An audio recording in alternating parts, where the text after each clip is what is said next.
चीन के करीब गुआम बेस पर अमेरिकी सेना ने किया एलिफेंट वॉक। क्या अफगानिस्तान और इराक जैसा होगा चीन का हाल? अमेरिका ने लिया अब तक का सबसे खतरनाक कदम। चीन से बहुत करीब अमेरिका बढ़ा रहा है अपनी सेना। लगातार चीन और अमेरिका का विवाद अब एक युद्ध का रूप लेता जा रहा है। अमेरिकी वायुसेना के बम वर्षक विमान, घातक ड्रोन और हेलीकॉप्टर्स गुआम बेस पर एलिफेंट वॉक करते नजर आ रहे हैं।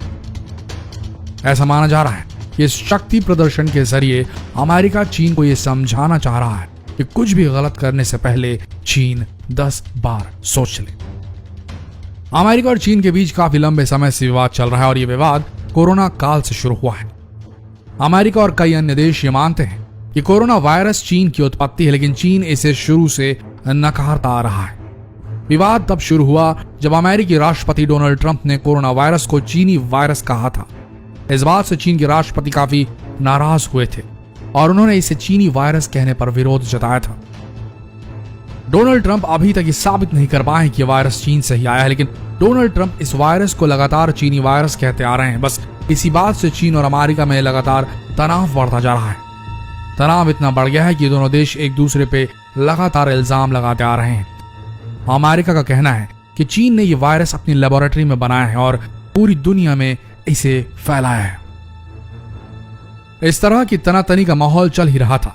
यह खबर और निकल के आ रही कि चीन ने अभी अभी अपना परमाणु परीक्षण किया है और इस खबर से अमेरिका और अन्य देशों में खलबली का माहौल मच चुका है।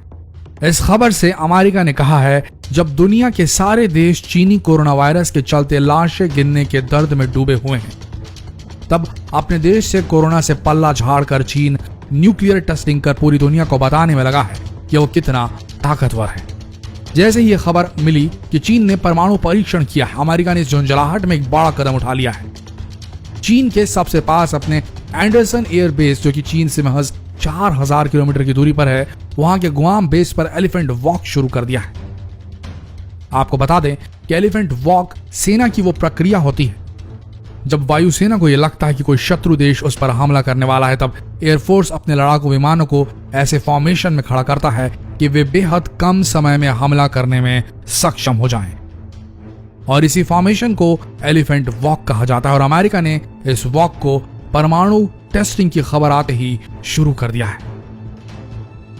पूरी दुनिया में कोरोना से सबसे ज्यादा तबाही अगर कहीं हुई है तो वो अमेरिका में हुई है।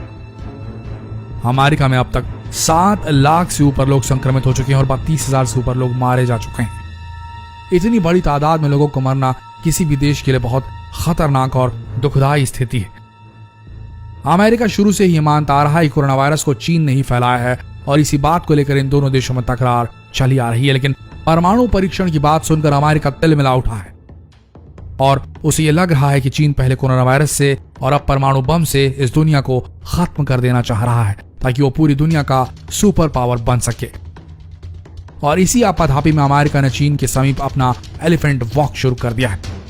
लेकिन अगर इन दोनों देशों में युद्ध शुरू होता है तो सिर्फ इन दोनों देशों को इससे नुकसान नहीं होगा, बल्कि इन दोनों देशों के सपोर्ट में अन्य देश भी खड़े हो जाएंगे, जिस कारण से तीसरा विश्व युद्ध होने की संभावना बढ़ जाएगी।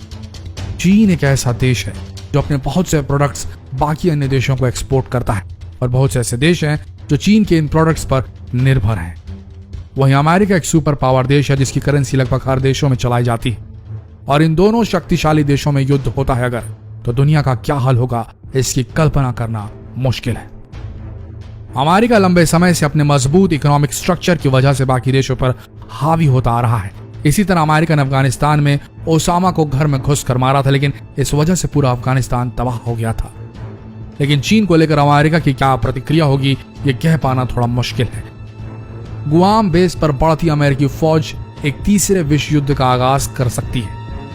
अगर ये दोनों देश अपनी हेकड़ी में आपस में लड़ बैठे तो इतिहास की सबसे बड़ी लड़ाई होगी जिसमें कई देश तबाह हो सकते हैं। लगातार बढ़ते चीन अमेरिकी तनाव के बीच, लगातार कोरोना से होती मौतों के बीच ऐसा लग रहा है कि विश्व बढ़ रहा है एक बड़ी प्रलय की ओर। आपका क्या मानना है? क्या होनी चाहिए भारत की स्ट्रेटेजी? कमेंट सेक्शन में लिखकर चर्चा करें और इस वीडियो को अपने मित्रों और सहपाठियों में शेयर कर इस चर्चा को एक नया रास्ता दें।